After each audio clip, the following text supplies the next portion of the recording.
이 앞에 있는 여인들은 힘이 없습니다. 지혜도 없어요. 아마 악한 역할을 맡은 자기 아이가 아닌데 끝까지 자기 아이라고 우기는 이 여자는 지혜라기보다는 정말 완악한 마음과 세상적인 잘못된 지혜를 가졌던 것 같아요. 남을 파멸시킬 수 있는 지혜. 그런데 이 진짜 어머니는 어쩌면 그렇게 자기 아이인데도 불구하고 설득력이 없어서인지 자기 아이라는 것을 입증하지를 못하잖아요. 이 지혜도 없고 힘도 없고 아무것도 없지만 그러나 진짜 어머니에게 있는 게 있습니다. 그건 사랑입니다. 그리고 솔로몬은 추상적인 개념인 사랑을 눈앞에 보여지는 것으로 바꿀 생각을 한 거예요. 그래서 이야기합니다. 칼을 가져오라고. 칼을 가져옵니다. 이 아이를 쪼개서 두 사람에게 나누어 주라고 합니다. 가장 무식한 방법이죠. 이것은 가축이 죽었을 때 이 가축을 나누어서 두 소유자에게 주는 그러한 재판이에요. 이러한 가축에게나 적용될 만한 재판을 지금 살아있는 사람에게 적용을 합니다. 제정신이 아닌 거죠. 이건 가장 어리석은 재판입니다. 아이를 반으로 쪼개서 둘 다 나눠주어라. 이 말을 듣고 옆에 있는 신하가 칼로 아이를 나누려고 합니다. 그때 마음속에 있는 추상적인 개념이 실제로 드러납니다.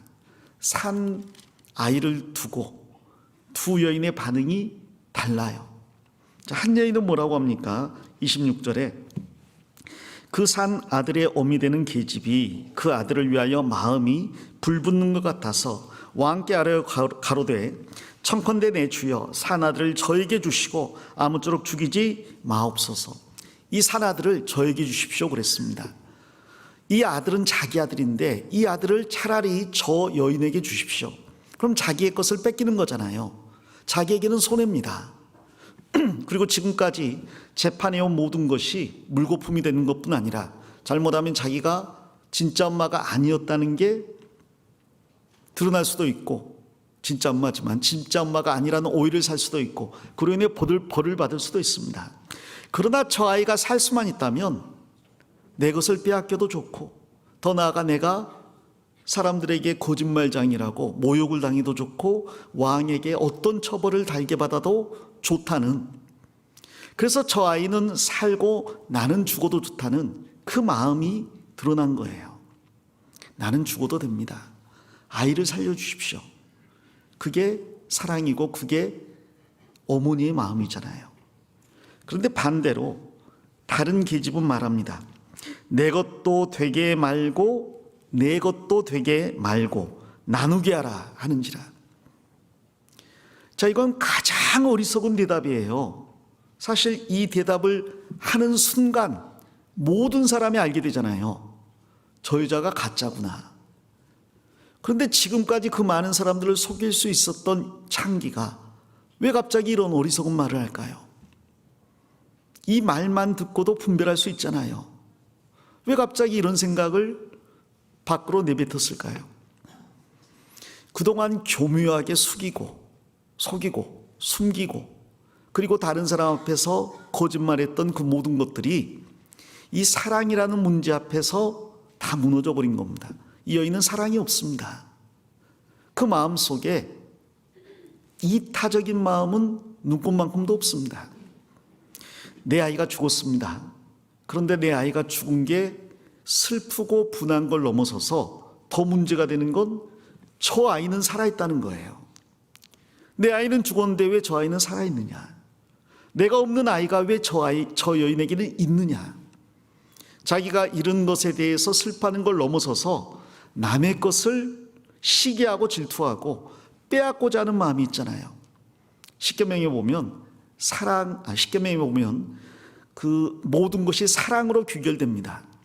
1계명부터 10계명까지 전부 요약하면 사랑이잖아요. 첫 번째 계명이 뭡니까? 내 하나님 여호와를 사랑하는 거예요. 너는 나 외에 다른 신을 내게 있지 말라.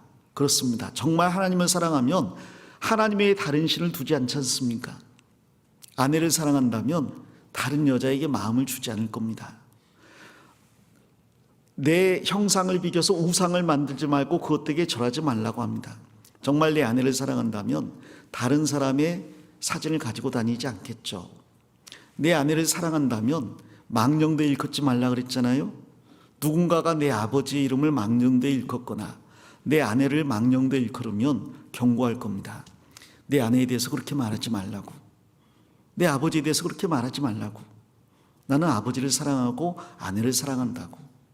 안식을 기억하여 거룩히 지키라고 합니다.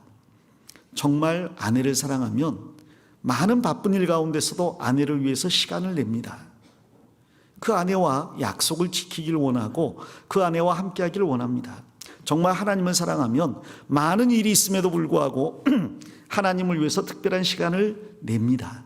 그 시간을 하나님과 함께하기 원합니다. 내 부모를 공경하라고 합니다. 정말 사랑하면 공경합니다. 사랑은 존중입니다. 그리고 살인하지 말라고 합니다. 정말 사랑하면 해를 가하지 않습니다. 사랑한다면 가늠하지 않습니다. 사랑한다면 도둑질하지 않습니다. 남의 것을 빼앗지 않고 오히려 남에게 베풀기를 원하죠. 사랑은 진실되기 때문에 거짓말하지 않습니다. 그리고 사랑은 남의 것을 탐내지 않습니다.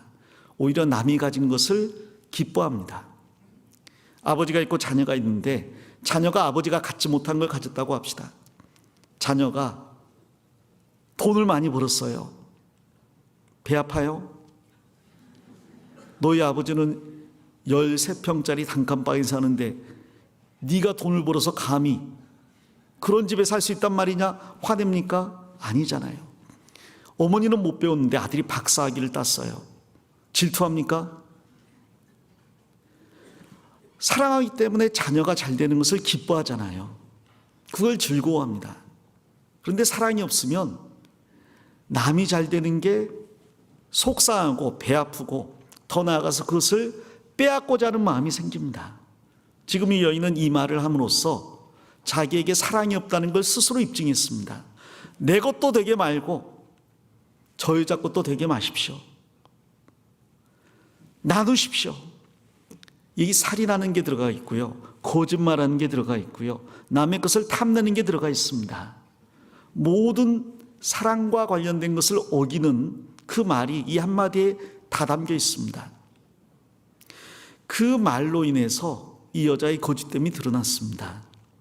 솔로몬이 갑자기 이야기합니다. 칼을 거두어라, 죽이지 말라, 그리고 저 여자에게 아이를 주어라. 저 여자가 진짜 어머니다. 왜? 사랑이 저 여자에게 있음이 이 일로 드러났다는 거죠. 반대로 사랑이 없다는 것이 또한 동시에 이 일로 드러났습니다. 이 여자를 벌하라고 했겠죠. 이 간단하지만 중요한 재판에 이스라엘 백성들 전체가 크게 놀랐습니다.